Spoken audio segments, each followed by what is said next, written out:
One thing I've learned over the years is that leadership will test your character more than your competence. It's easy to focus on results, strategy, your image, but when things start to get hard, when fear starts to creep in, which we're all familiar with fear in leadership, when failure shows up, what really matters is who you are.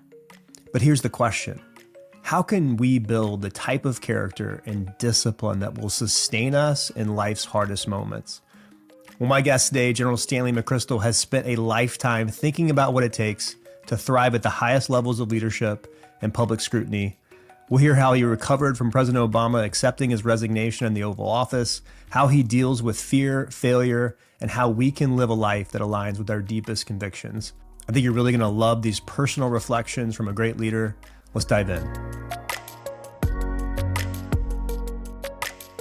Well, hello, my friend, and welcome to another episode of the Intentional Leader Podcast, a place to be refreshed and equipped as you lead yourself, your family, and your team. I'm Cal, and on this episode, I'm honored to welcome General Stanley McChrystal back to the show to talk about his new book on character, Decisions That Shape a Life. Stan is a retired four-star general, the former commander of the Joint Special Operations Command and U.S. Forces Afghanistan. He spent more than 3 decades in the military leading some of the most elite teams in the world, including the 75th Ranger Regiment and JSOC after 9/11. Today, he advises global leaders through the McChrystal Group, and he's the best-selling author of many books, including Team of Teams, Leaders, and My Share of the Task. On this episode, we dive into the most pivotal and vulnerable moments of his life, resigning in the Oval Office, and what happened next when he went to his house and he told his wife that it's over, and her response completely changed his life. We talk about the wisdom of Admiral James Stockdale and what we can learn from how he endured 7 years as a prisoner of war. General McChrystal shares what he wishes that he had told President Obama when he took over the war in Afghanistan, how to deal with fear and imposter syndrome, how to speak truth to power, how to process past failures without shame, and how to become more disciplined and more human as a leader. This episode is packed with wisdom. I think it's going to challenge and inspire you in all the right ways. And before we jump in, 2 quick things. Each week I send out a simple newsletter. It's called The Intentional Letter, with one idea, one question, one quote, and one resource to help you live and lead with more clarity.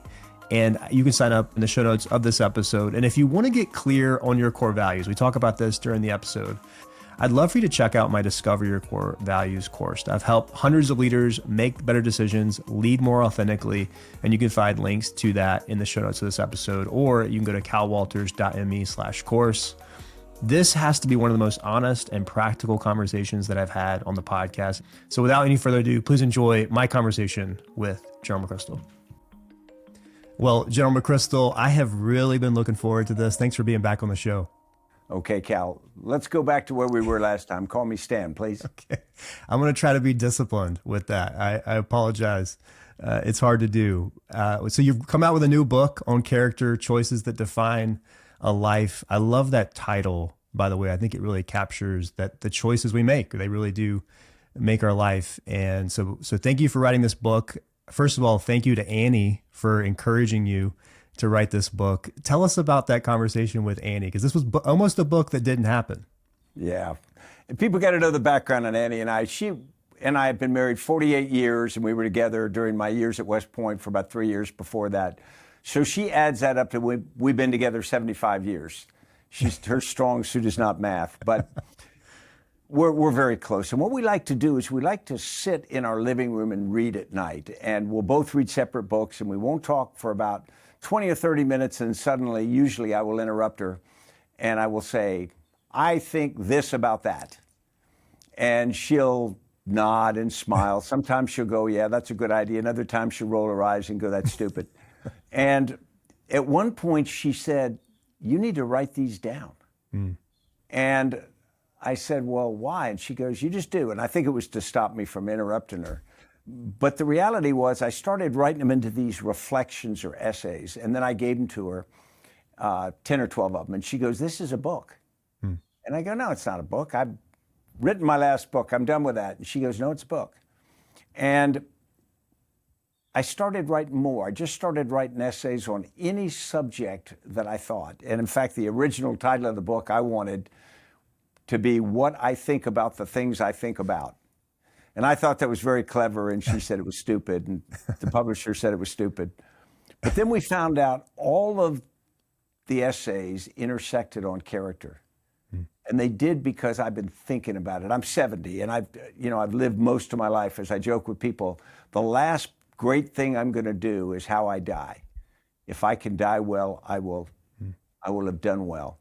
And that sounds morose, but reality, that's part of life. That's part of the arc of life. And so if we think about character, this book is me exploring my thoughts on character. I'm very explicit in the book. I don't want anybody to open this book thinking that they're going to get a set of prescriptive solutions for anything. All they are a set of questions that I've asked myself. And as I went to write the reflections about each subject, I found that what I said in a sentence was often different from what I actually wrote when I had to put together 800 words with a logical argument where I really pressure tested it. And I think that I got to more mature thinking about what I believe in, what my values are, what's important to me, what's important to our country, because that's one of the things that's very important to me. And so I concluded that character is something that, if we think of Maslow's hierarchy and, the things that are most important to you, I'm not sure where we would place character, but I'm now at the point we need to put it right up near the top. Because at the end of the day, when everything else is stripped away, the thing that matters about a person or a group or a nation is its character. Well, thank you for writing it. And what you said there about, just how we end really stood out to me. I read a stat the other day about I think it was 30% of leaders finish well. So many leaders plateau, or they make a poor decision and they don't really recover from it, or they just burn out. So I think this is such an important conversation for us to have, and you're the perfect person to help lead that conversation. So thank you for putting your ideas on paper and then letting them be pressure tested. I wonder if we could stick on marriage just for a little bit. It's funny hearing your dynamic with Annie. That sounds very familiar to me in my marriage. I'm only 16 years in, Stan, but I don't think there's anything that has formed my character more than my marriage. I think it's been a place, it's a loving, committed relationship, but I think my wife has been able to help me see things about myself, good things and lots of bad things that have really shaped me. So I wondered if you could give us a little bit of a peek into your marriage and your relationship with Annie, and really just how has that shaped your character over the years? Yeah, Cal, thanks for asking, because I think a lot about marriage. Now, I'm not an expert. I've only been married once. But it's worked out really well.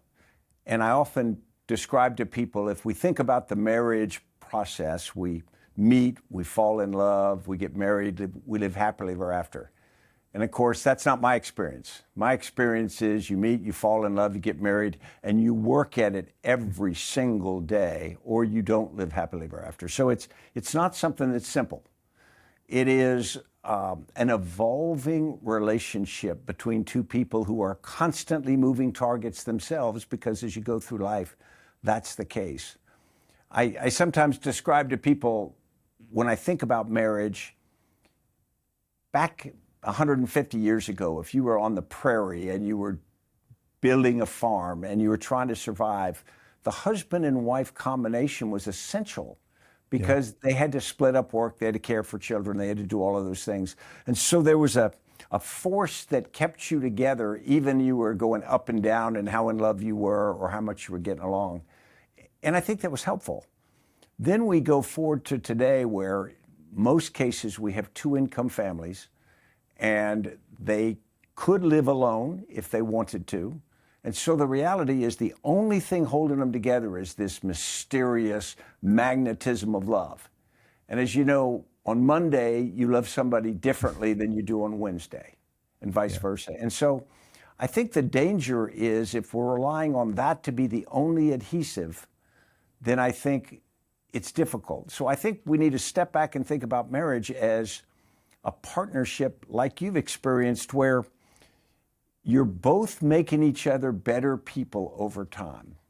In the weakest, most vulnerable moments of my life, Annie has been the essential force. I describe to people I resigned amidst great notoriety in the summer of 2010 after 34 years in the Army. And I was literally in shock. I left the Oval Office, a meeting with the president where I offered my resignation, and I'd been away in Afghanistan, so I'd flown all night to come back, put my uniform on, go meet the president, offer my resignation, have it accepted, and you walk out, and it is though you've been hit by a bolt of lightning. Had never expected that to happen, and boom, it happens.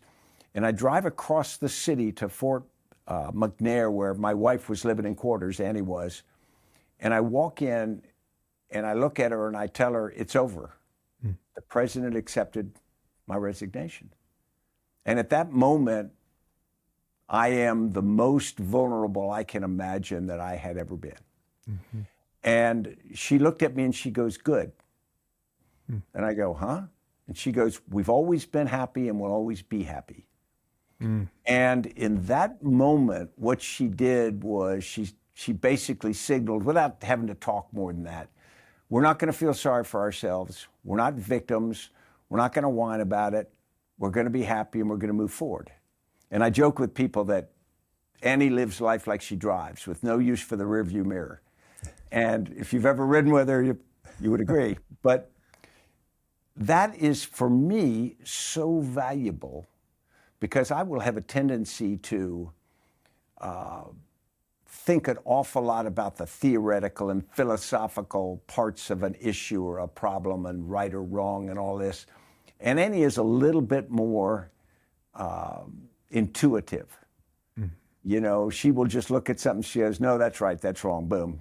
And she's usually correct. But the two meld together in a way that makes us both, I think, better people.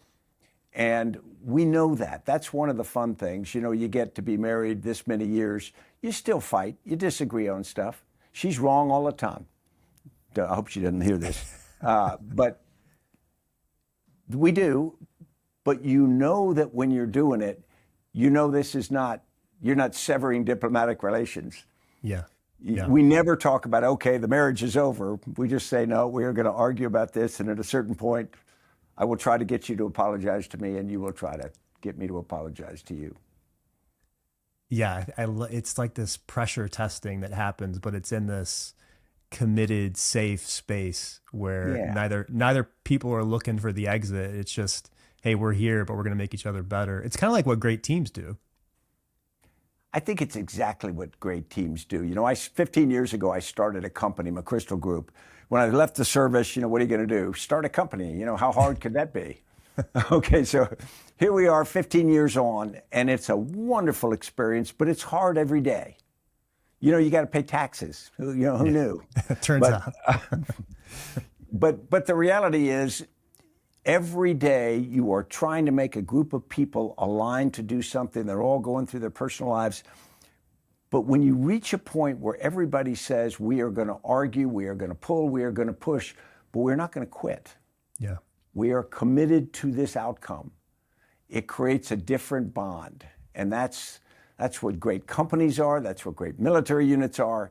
That's what great nations are. I think about that moment with you and Annie coming out of the Oval Office, driving over to Fort McNair, as you mentioned, very vulnerable in that moment. And it makes me think about her character, like a testing moment for her character.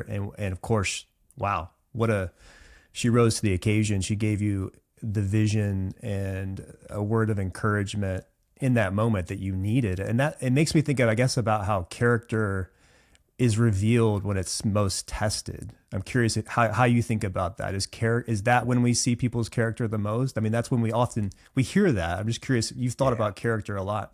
I think that's exactly the case. If we think about the moment with Annie, she had been born into an Army family. Her whole life had been the Army. She'd married me at 21 years old and then spent her whole life to that point married to me in a military career, sacrificing to be part of that. And then suddenly it's gone. Everything, boom. Not just the material part, but the identity of it. And I'd been gone for 5 years in Iraq in the JSOC assignment. Then I'd just been gone another year in Afghanistan. And so I come home, but instead of coming home to this triumphal hero coming home from the battlefield, I come home and suddenly everything's ripped out from under us, or we think it is. And she was so strong, she just goes, that stuff doesn't matter. The stuff that really matters is different. If we go to military assessment and accession processes, we look at those things which select Army lawyers, we look at things that accept or Rangers or Delta Force commandos or SEALs. People think that what it's really doing is it's testing for really smart, really strong, really courageous people. That's not it at all. If you look at any one of those processes, they're really designed to stress the individual to the point where they quit. The vast majority of people who don't make it through those assessment and selection processes don't flunk.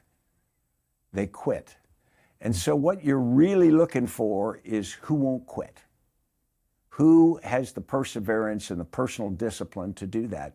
Life's a lot like that. Life is not quit. And that also means don't quit on your values.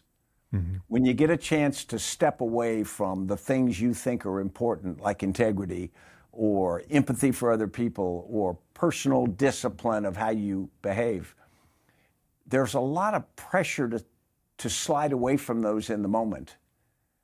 But the person who won't quit, who has decided, no, those are the values that I have decided define me. That's the character that is me. Then they live it. There's a great, of course, true story of Admiral James Stockdale during his 7 years of captivity in the Hanoi Hilton.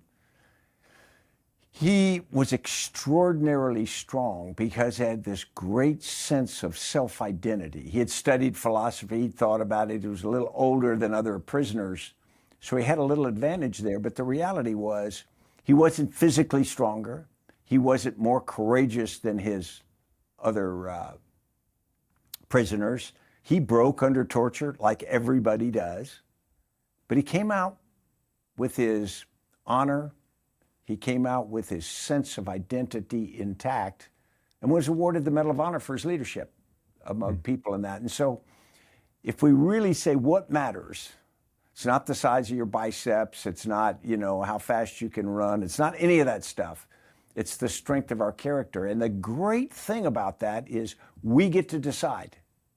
Nobody else can decide our character for us. It's our choice. And there are very few things in lives. We don't get to decide who our parents are. We don't get to decide how tall we are. We don't get to decide how smart we are. We do get to decide what our character is. That's such a great point. And so the last year, one of the things I did was I got real clear about my core values. I kind of knew my core values, but I hadn't really taken the time to do the work and really write them down and define them and think about them and kind of narrow them down a little bit. That was the hard part. And then I actually created a course, Stan, to help leaders clarify their core values. And what I've noticed is a lot of people have kind of a vague sense of their values, but if you ask them like, hey, what are your 3 to 5? Like, you got to pick, what are they? A lot of folks can't tell you what they are. And it made me wonder, I'd love to know your thoughts on this. How important do you think it is, going to Admiral Stockdale, how important is it to have them top of mind?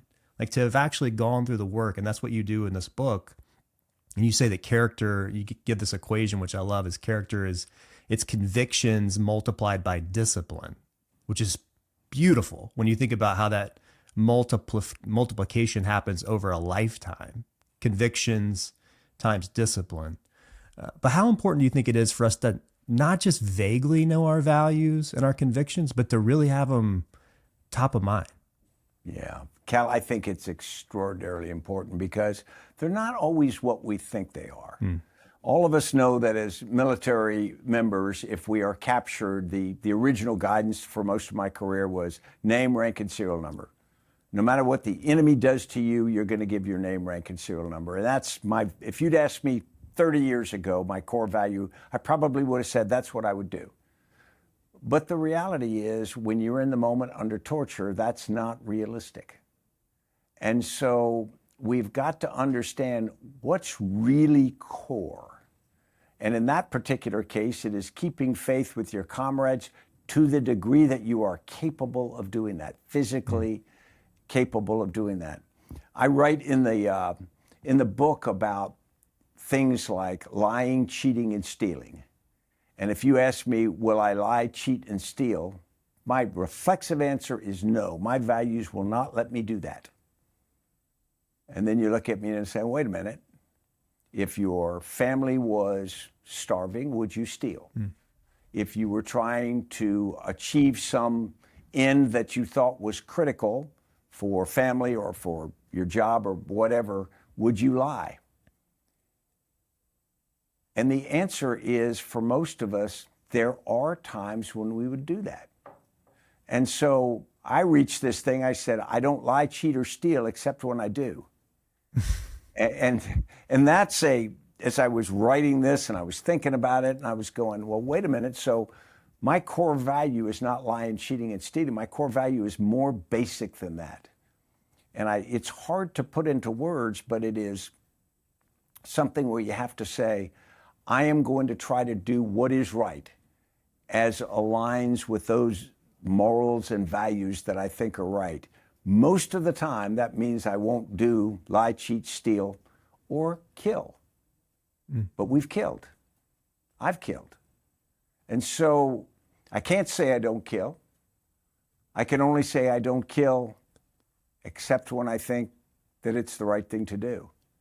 And so that's why when we come to these convictions, I talk about convictions as being pressure-tested values, not something that somebody says this and therefore you just accept it and I believe it and here's my list of my convictions. They're those things that are really at the heart of you. And then do you have the self-discipline to live them? Are those the immovable things? And I think we all need some. They don't all have to be the same. Yeah. But I do think that there's a common denominator in a society, that there are things that should be viewed as norms that we all respect, and to the degree we can, we abide by.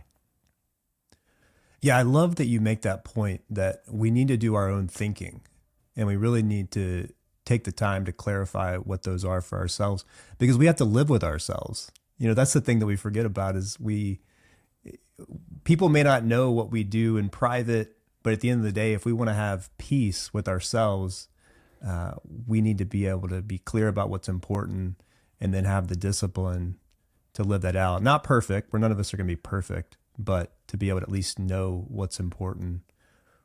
I'd love to know, last time we talked about your parents, and you said that you never saw them do anything wrong. And I never forgot that line that you said. And even just hearing you reflect on your dad, who was a soldier and a general, and your mom, who really helped you see the value in all people and learned how important it is to learn and to read. And even though you lost her at a young age, I'd love to hear when you reflect on your parents, because I think a lot of us probably, good or bad, get some of our convictions from our parents.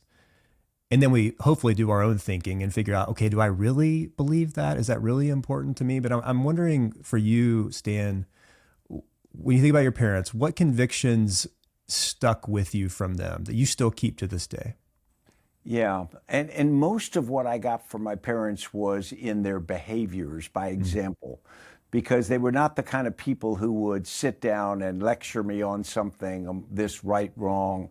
You know, they took us to church and they lived a certain life, but they weren't prescriptive for us. And again, it wasn't overt, it was more subtle, just the way that they expected us. And if they found us doing something that we shouldn't do, which was pretty common, instead of getting a huge lecture, we would get either disciplined or talked to, but it was not moralizing. I do remember and I've written about this before, but when I was very young, I was on a basketball team, the Mario's Pizza basketball team. We were 0-10 that year. I remember that. But I took my basketball uniform and hung it over this lamp in my room because it cast a really cool red light when you did that. And of course, I left the room with the light on, the basketball jersey on there. It was one of those nylon things. It almost burned the darn house down. And afterward, my father sat me down and he goes, okay, this was not a smart thing to do, but you got to accept responsibility. And then he linked it to President Kennedy, because this was very soon after that, accepting responsibility for the Bay of Pigs. And here I am, like 8 years old, going, he invaded Cuba. I just, but it was appropriate, because what he was trying to do is he says, when you screw up, you got to own it. That's the whole point of it. Just, don't try to dodge it or anything like that. So when I think about my parents that way, I think about they didn't have any lists or tips for life. They just lived life, and then we watched. And I spent the rest of my life trying to be as close to them as I could in terms of the way I lived. Now, if I found out something that I, even to this day, don't know, that was some secret life they had that was negative, I'd be very disappointed. But I don't think that's likely. I think they were sort of what you see is what you get. Yeah, I think, and it's nice for us to have people to look up to, and of course, no one's going to be perfect. And you've studied a lot of history. One of the things that you talked about in your book is fear, and I want to talk about this because I mentioned last week we taught a leadership conference, and one of the things we really tried to really lean into was the fear that leaders feel. And you've certainly dealt with physical fear of actual harm to yourself or to people on your team. And that's very real. But there's also that fear of failure, or the fear of the unknown, or imposter syndrome, insecurity. And I even think about Annie back at that moment where she could have been driven by fear and said, oh goodness, what are we going to do now? And I have to imagine she had to have felt some fear, but she didn't let fear drive the way she reacted to you. It was, hey, we've always been happy. We're going to still be happy. Let's look forward. And so I would love to know how you think about fear, especially when it comes to leadership.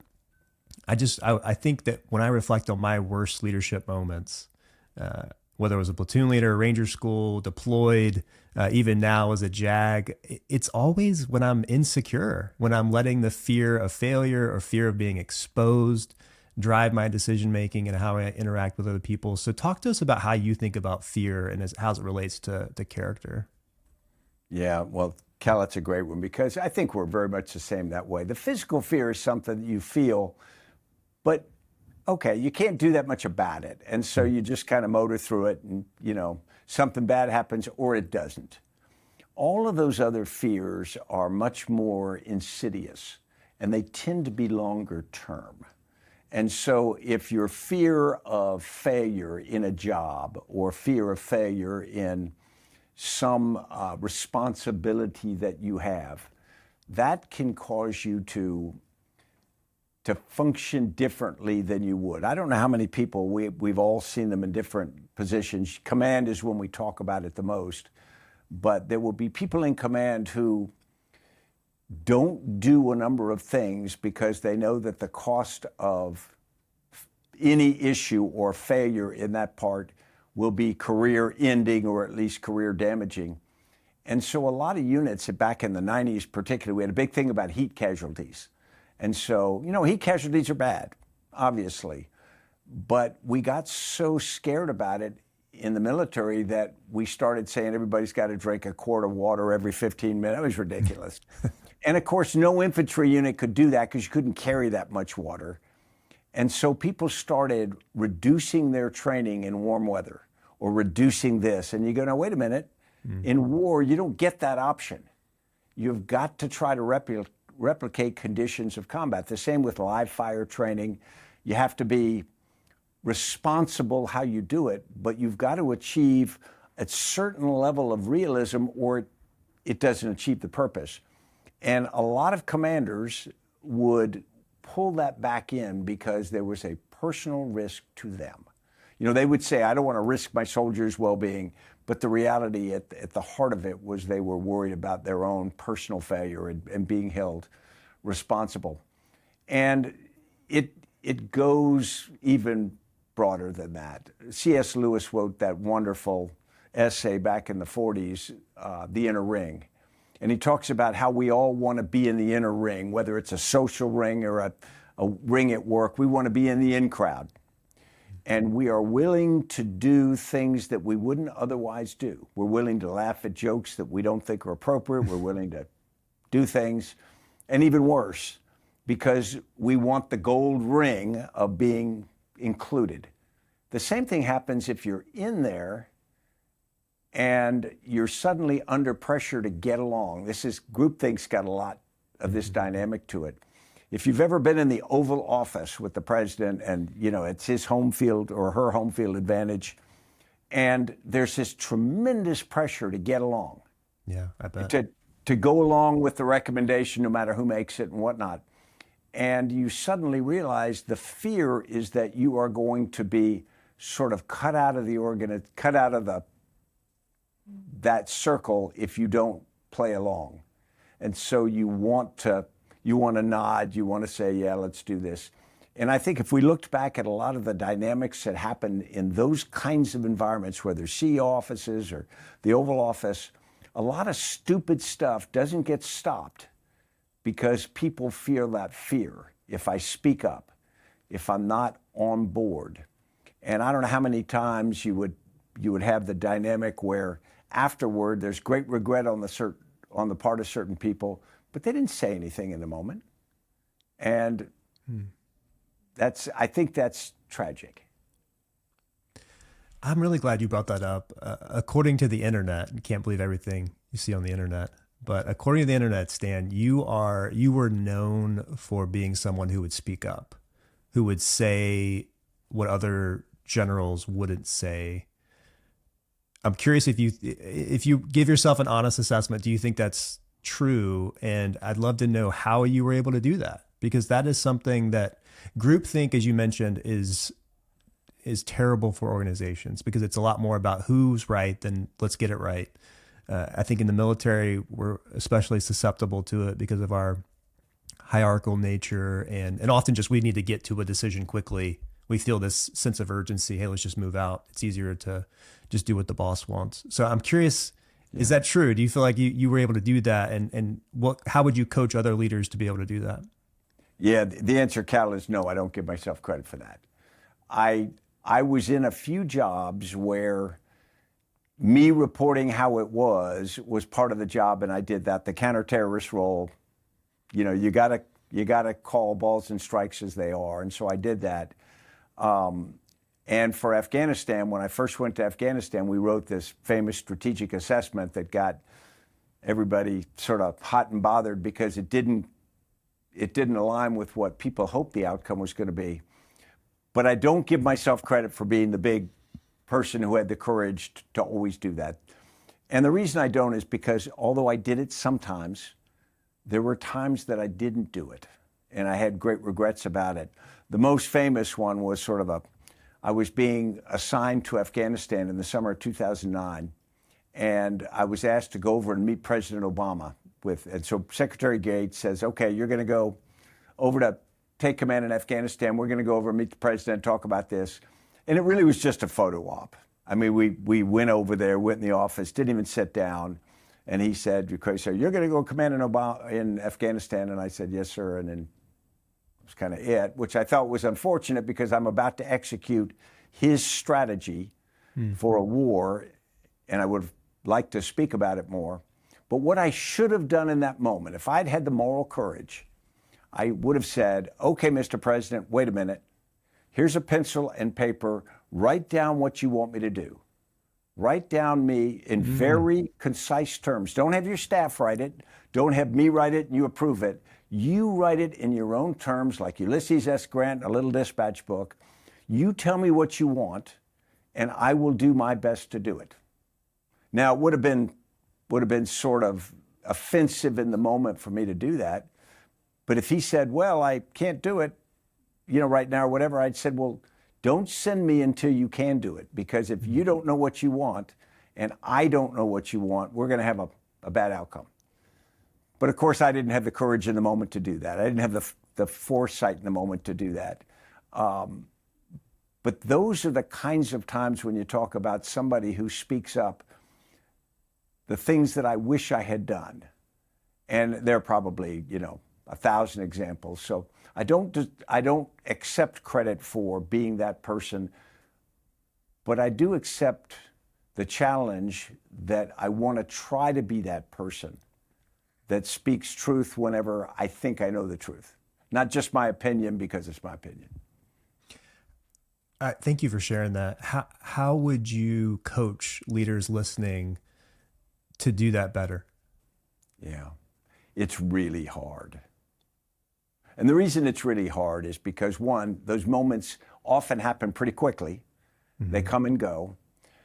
But if you have time to think about it, if someone asks you to come and give a presentation on this or to give your position on that or, whatever, and you have the chance to think about it, I urge leaders to truly think about it and think not just about the meeting you're going to be in, but think about as far into the future as your prescience lets you do that. And don't think about who's going to get credit. Don't think about whether you're going to be held responsible. Think about what the right answer is. I have this metric that I use now, and it's my granddaughters. I've got these 3 granddaughters who live next door to me, and they're hilarious. One of them yesterday, I was walking up the stairs with her, and she turns around, she goes, she's 5, Daisy. She goes, "Granddaddy, you walk like you're old." I said, "Hey, that's a foul," but it was true. But the metric is, are they going to look at whatever I say or do or have done? How are they going to judge it in the future going forward? Mm-hmm. And it's really important to me. I don't care how everybody thinks about me.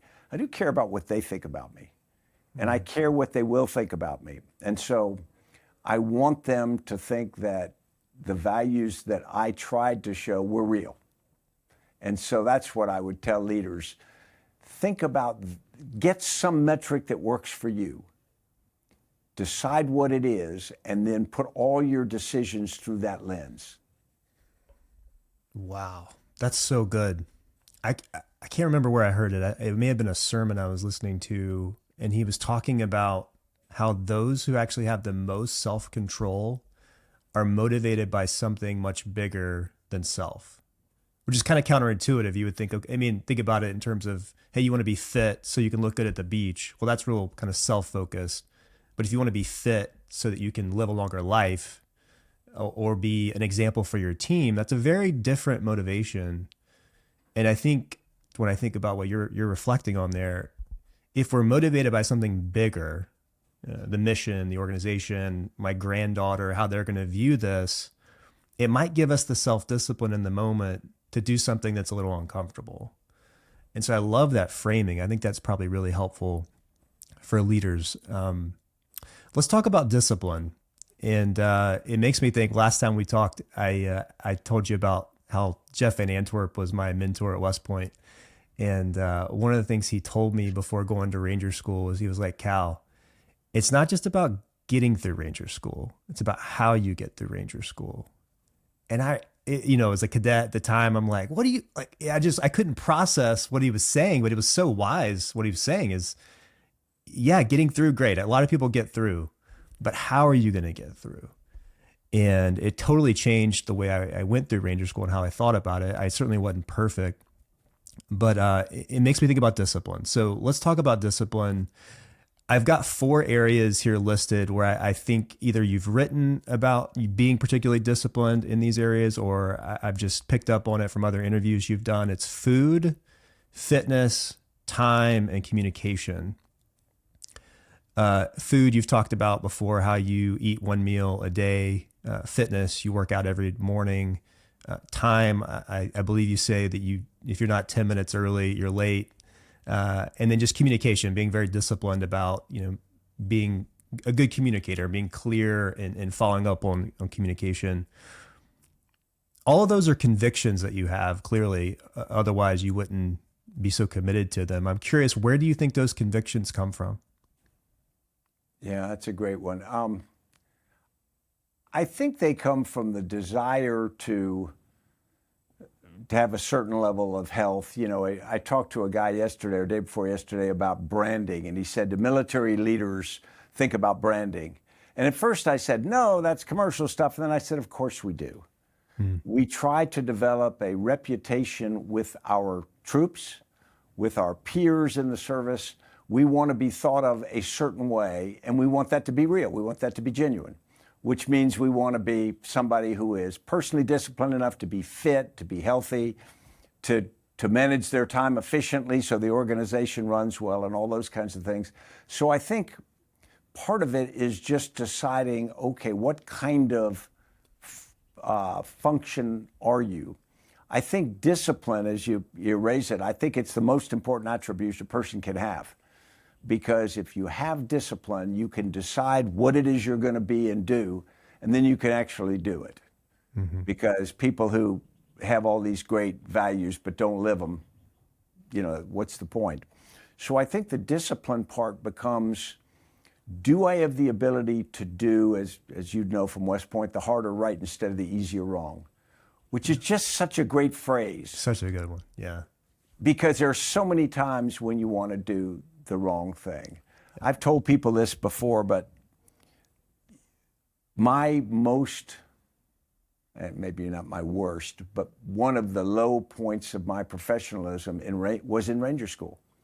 And it was in the Florida phase, and we were on this patrol, you know, the 12-day patrol, and it was cold and it was wet, and it was colder than any other class ever had and harder than any other class ever had. But anyway, so we're on this thing, and we did a raid or something, and they changed patrol leaders, and they put this guy in patrol leader position, and he was a jerk. I mean, he's a guy who the whole course had been a jerk. Nobody liked him. And so when he took over, he suddenly starts running around telling us, okay, we're going to pull security, we're going to do all those things you ought to do. And a group of us just said, nope, screw you. We're not doing it. And so we get to this patrol base, and we just laid out a bunch of ponchos. He said, we're going to sleep. And he goes, no, you have to pull security, or I'll flunk my patrol. And we all go, yeah, you will, because you're a jerk and you deserve to. Now, on one standpoint, I don't even know if he graduated the course, he was a jerk. On the other hand, we just did that. And when I think back on it, that was amazing.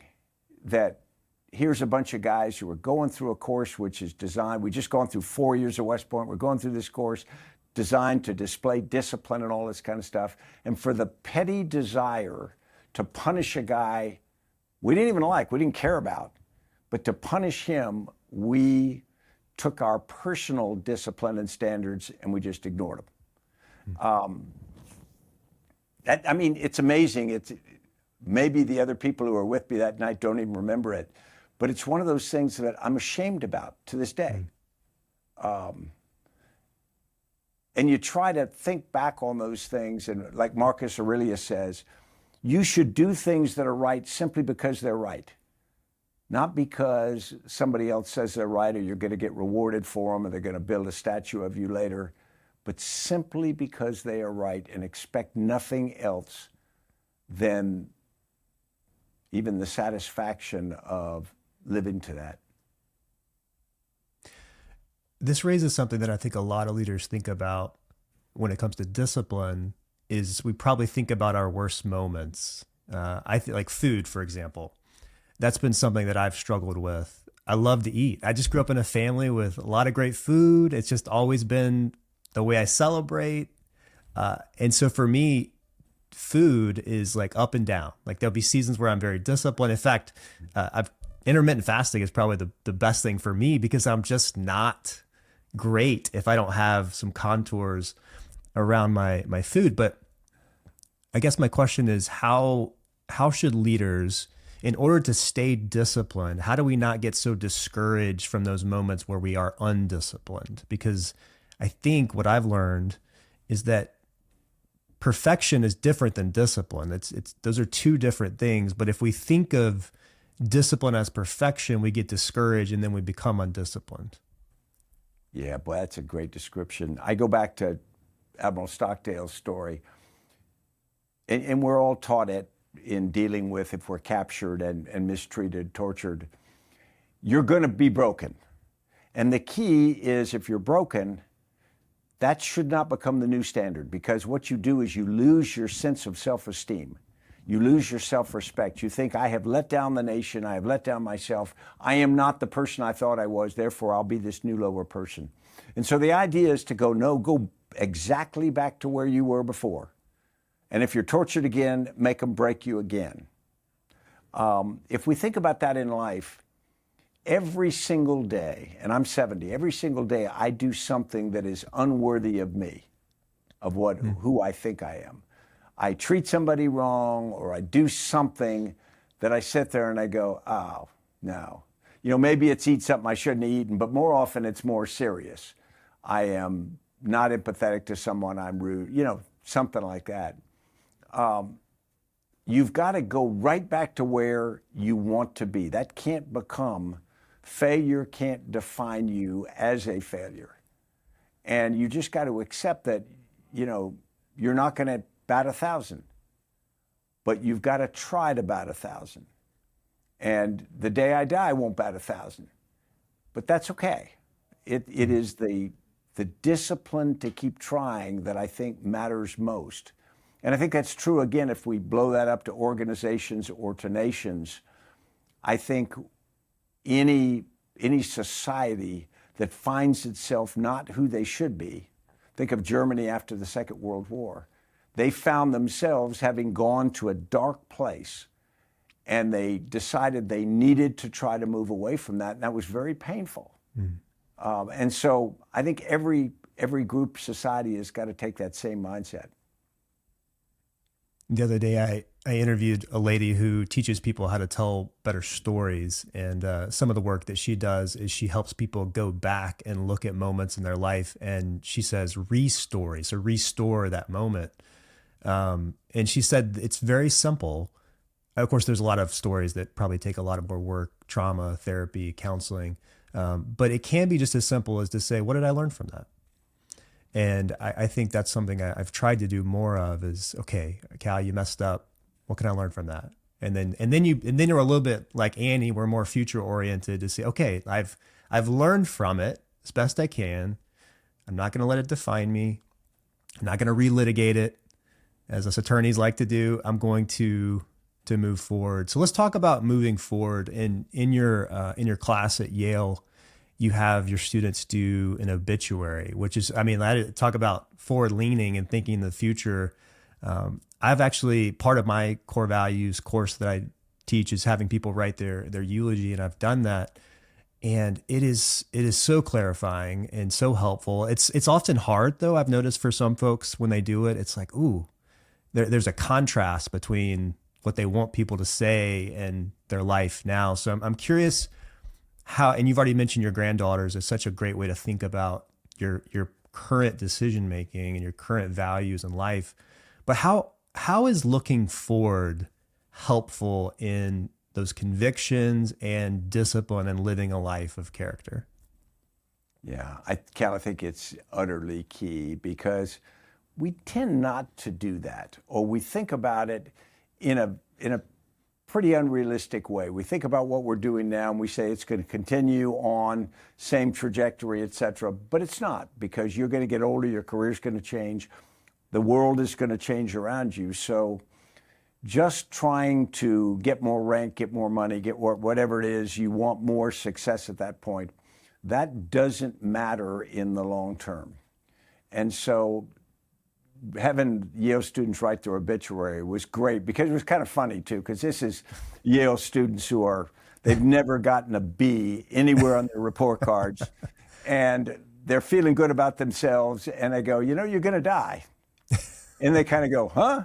What? Yeah, I'm pretty sure you are. And it's going to matter. And so how to put into perspective what really does matter. And it takes a lot of thinking, because if you think about it, those things we worked hardest at, usually professional success or education or something, when you get closer to your death, they don't seem quite that important. Interestingly enough, at age 70, I live in a townhouse. It's not a great place. And I've got stuff that I've collected through a military career, and it's great stuff. It's my stuff. It's my life, my books. Nobody wants them.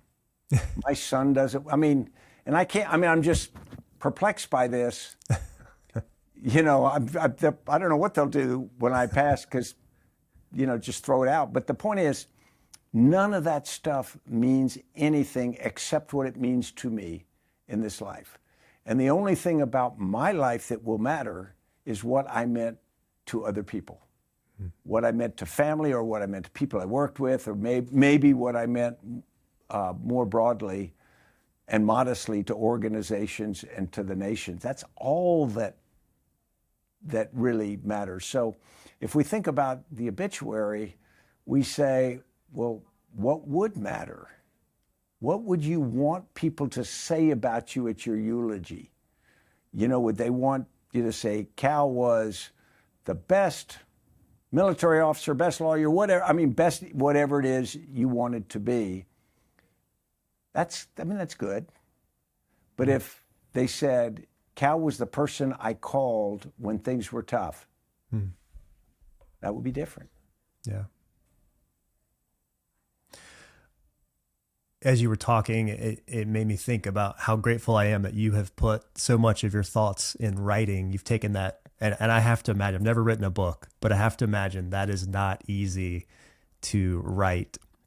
So in the last few minutes we have, I'd love to get you to tell us your perspective, because one of the things that General George is doing right now, and I know other chiefs of staff have tried to do this, is really encourage military leaders, and I'm sure leaders in other organizations too. There's goodness in writing. There's goodness in clarifying your thoughts and contributing to the national dialogue. So in the last few minutes, I'd love to get your perspective on that, the value of writing for clarifying thinking. And then also this other part that's really exciting about this work you're doing with this book on character is you are really encouraging a national dialogue around character, which really gets me excited, because I know we both care about our country. We both care about our values. So this is not just a book of Stan's thoughts on character, but it's also meant to be an encouragement for people to also think about what they value and what we value collectively. So in the last few minutes, talk to us about, you think, the value of writing as an author of many books, and also just this national dialogue you're trying to encourage. Well, thanks, Cal. Writing forces you to dial in your thinking. If you're just going to write an argument about something, you can write an argument and argue whatever you want. But if you try to be really honest what you think about something, writing it forces me to really get clarity, to challenge it as I go. In terms of encouraging people to have a national conversation on character, I'm not doing that. I'm challenging people to do it. I'm saying, put the damn phone down, back away from the computer, stop listening to idiots on TV or influencers on social media or any of that stuff. Don't repackage somebody else's ideas. Think about the things that matter. And I tell people, the next time you begin a sentence with the word "I think," make sure you did. And then I think we need to talk about it. Right now we talk about policies or politics or personalities, and it's really kind of an argument that we're having, a cacophony out there. We're not talking about character. We don't step back and say, whoa, wait a minute. I know what that person is saying about policies, that's not wrong, but that person's character is not sufficient for the role that they have in our society. And then finally, I think we need to demand character. And that means not just each of us of ourselves, which I believe we need to do, but in the norms of our society. We need to say there are some norms about character and behavior that we think are important. And we are going to demand that. We are not going to allow people who live outside that to get rich and famous and powerful and all that, because it's just too damaging. Now, again, there are different perspectives on exactly what that is. So I'm not trying to corset us into a Puritan-like description of what right is, but we got to define something. We've got to set something up. We have got to talk about character, because as Heraclitus said, a man's character is his fate. I think that's true of every individual. I think that's true of every organization. And I think it's true of every nation. A nation's character is its fate. And what we want for our fate will be determined by what we do with and about our character. Well, that's thank you for doing that. Thank you for writing this book, Stan, and thank you for, I know you're not perfect, but thank you for being a model of what is right in our country. Thank you, of course, for your many, many decades of service and continuing to be a leader of character for us. And thank you so much for giving this show some time today. We really appreciate it. Cal, you're thoughtful to have me. And if you do think I'm perfect, call Annie and tell her that. See if you can sell that idea. I'll try. Thanks, Dan. Thanks so much. Well, thank you, my friend, for listening to that powerful conversation with journalist Stanley McChrystal. I hope that it gave you some stuff to reflect on, as it did for me. And here are just a few practical takeaways that I'm walking away with. When the plan falls apart, your character is ultimately what remains. So build that foundation now.